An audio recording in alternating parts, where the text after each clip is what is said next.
South Africa কর্মজীবন ব্যস্ততার মাঝে দুপুরে খেতে আসলাম। আসার পর হঠাৎ করে মনে হলো যে একটু ভিডিও বানাই খাই। তো দুপুরবেলা গরমের মধ্যে বৈশা বৈশা খাইতেছি।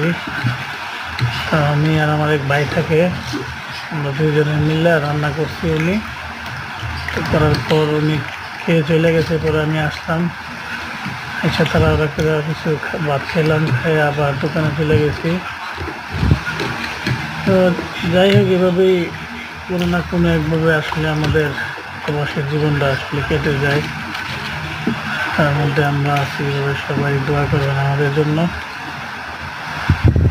সাউথ আফ্রিকা আসলে অনেকটাই বিপজ্জনক দেশ, তার মধ্যে সুন্দরভাবে যেন থাকতে পারি। সবার জন্য দোয়া রইল। আল্লাহ হাফেজ।